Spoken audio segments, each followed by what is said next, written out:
Buenas, desde hoy vamos a empezar a hablar acerca de procesadores de audio, acerca de qué son, cómo influenciaron a la música y vamos a hablar de tres que para mí son los más importantes, que desde que aparecieron hasta el día de hoy están en todas las producciones de audio, ya sea de una forma o de otra. Estas son las distorsiones, los delays y las reverberaciones. Hoy vamos a aprender a hacer un fuzz, que es la primera distorsión y que es mi favorita, y vamos a ver un poco acerca de su historia. Y bueno, las distorsiones aparecen en un primer momento como fallas en el audio que se buscaba eliminar. Era cuando una válvula se acababa, ponele, o cuando algún componente eléctrico de una consola estaba fallado y había ruido en la señal. Esto era muy molesto, ya que se buscaba tener la mejor claridad en una grabación. Hasta que en un momento de la historia, en una grabación que estaba dirigiendo el ingeniero de audio Glenn Smooby, escuchó este sonido y pensó que le iba a dar un color diferente a la canción y una personalidad. La canción era Don't Worry de Marty Robbins y la cosa fue así más o menos. Estaban grabando la sesión y a la mitad el bajo empezó a tener ese sonido tan característico a parlante roto. Se decidió usar este sonido en la mitad de la canción con el bajo y desde ahí Glenn Smooby lo empezó a utilizar en sus producciones posteriores. Gustó tanto este tono que desarmó el aparato en cuestión, copió el circuito y se lo vendió a Gibson, y así salió el Maestro Fuzz, el primer fuzz industrial de la historia. Era muy chistoso porque en esta época se relacionaba al fuzz como un efecto de trompeta o de trombón.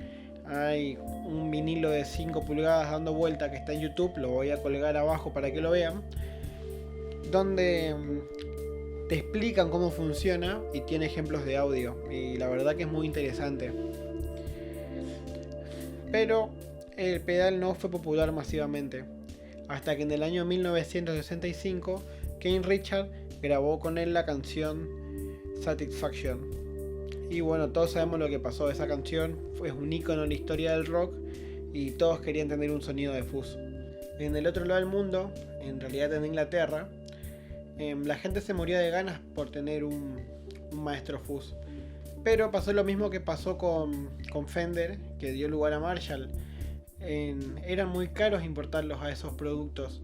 Entonces los ingenieros empezaron a copiar estos modelos de Maestro Fuzz hasta llegar a una versión propia, y la copia fue diferente al original, y no sé si fue mejor, pero fue diferente y le dio un color y una definición definida al sonido inglés de ese momento. Los ingenieros de West End, en especial Gary Hurst, fueron los que dieron con el clavo de estos. Pusieron otro tipo de capacitores y cambiaron el voltaje, le pusieron más voltaje a los pedales y se logró un tono un poco más suave. Esto fue el nacimiento del Tone Blender, que fue el segundo fuzz comercializado. Y después aparece Dallas Arbiter con su Fuzz Face. El Fuzz Face también fue una especie de copia del anterior, pero con modificaciones. La diferencia es que este se hizo terriblemente popular por Jimi Hendrix. Él lo utilizaba para sobrecargar su Marshall Super LED al palo y le daba ese sonido y esa crudeza que rompía todo, que estaba buenísimo.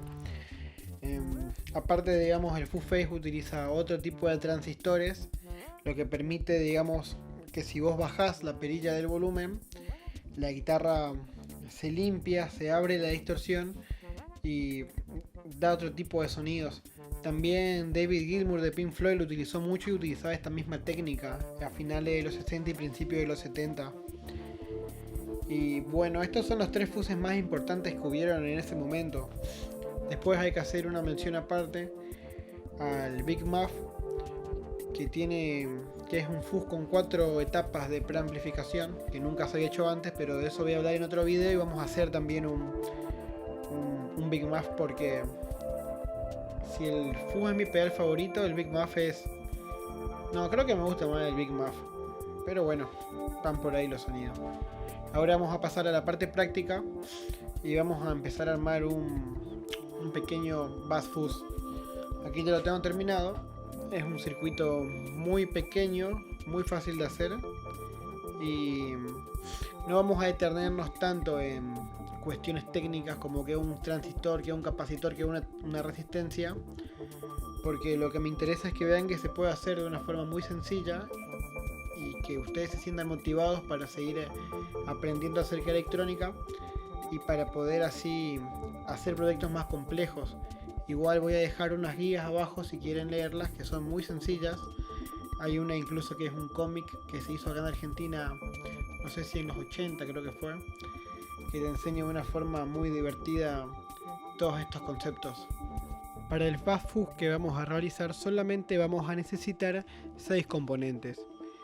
Estos son una resistencia de 10K, 2 capacitores, uno de 0.1 F y el otro de 4.71 F, un diodo modelo 1N914, un transistor, que aquí usaron un 2N3904, pero yo utilicé un MPSA13 que ya había utilizado para hacer otro pedal y me gusta cómo funciona, y un potenciómetro de 100K. Aparte de esto vamos a necesitar 2 conectores jack, en este caso vamos a usar mono. Para este proyecto no vamos a utilizar un switch 3DPT, ya que por la cuarentena todas las casas electrónicas están cerradas y no tengo dónde conseguirlo. Pero para el próximo tutorial sí vamos a utilizarlo. Aparte de esto, vamos a aprender a cómo imprimir una PVC en una placa de cobre. Hoy vamos a utilizar una placa preperforada. Al estar terminando la edición, me di cuenta de que olvidé anexar el conector de batería de 9 voltios, que es el que va a dar alimentación a nuestro pedal. Primero soldamos el capacitor C1 a la primera pata de nuestro potenciómetro. Luego vamos a soldar nuestro zócalo de transistor, de manera que quede conectado a la otra pata del capacitor número 1.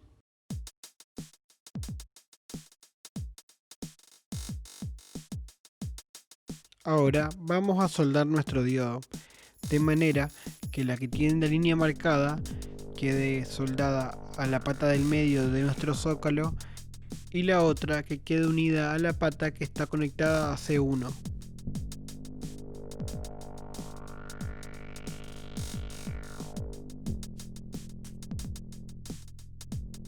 Ahora vamos a soldar el capacitor y la resistencia. El capacitor lo vamos a soldar a la pata del diodo que está unida a la pata del medio del zócalo del transistor.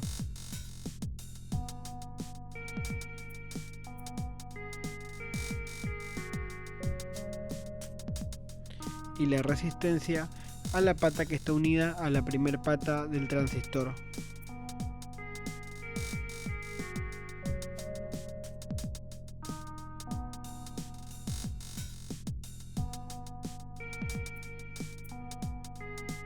Ahora con este pequeño alambre voy a puentear la tercera pata del transistor a la salida del ground de mi potenciómetro.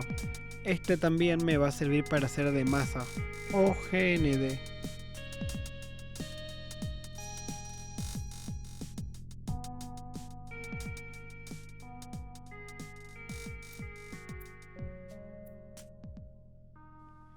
Ahora vamos a empezar a hacer las conexiones finales. El slave del jack de salida va a ir conectado a la tercera pata del potenciómetro junto con el negativo de nuestro clip de batería. Ahora debo pedir disculpas porque utilicé el poder de la elipsis. Me quedé sin batería con la cámara, pero como ya tenía el soldador caliente y me faltaba muy poco, decidí terminar y explicar cómo es esta conexión. El tip, que es nuestro out, va soldado a la pata del medio del potenciómetro y el slave va soldado al ground. También el GND va al neutro del tip de batería y el positivo se conecta a la salida de la resistencia.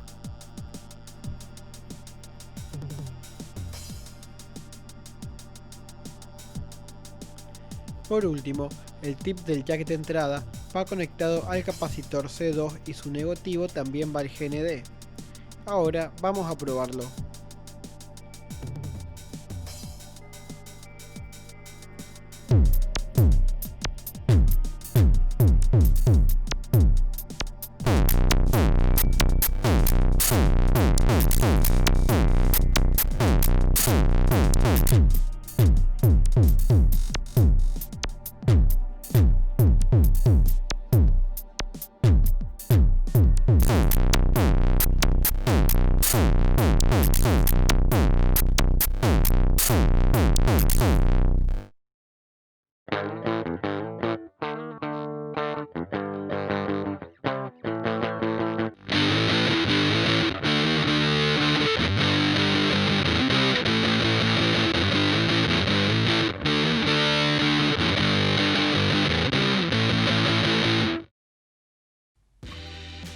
Bueno, hemos llegado al final de este video tutorial donde aprendimos a hacer un fuzz muy sencillo.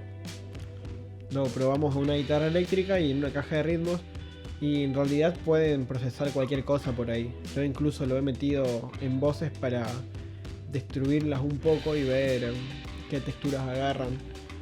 Eso ya depende de la creatividad de cada uno, pero bueno, el pedal fue concebido como un pedal de guitarra en sus orígenes allí por los 60.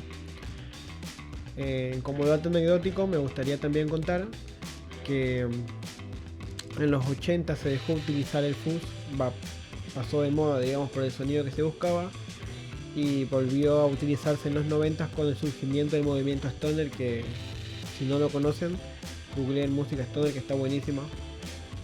Y bueno, en el próximo tutorial vamos a hacer un circuito también de esta calidad, así sencillo, pero como dije antes, vamos a aprender a hacer una PVC y vamos a aprender a hacer un pequeño taladro para poder agujerearlas, porque estuve viendo los precios y son muy caros. Y bueno, si es que le guste este tipo de contenido, me gustaría que me lo digan, si es que se entendió, así podemos mejorar entre todos y yo compartir los conocimientos que tengo con ustedes. Bueno, porque yo cuando empecé con esto no había casi nada de información en español, más que algunos manuales de electrónica de televisores y etcétera, y me hubiera gustado que hubiera este tipo de información. Así que bueno, nos vemos la próxima.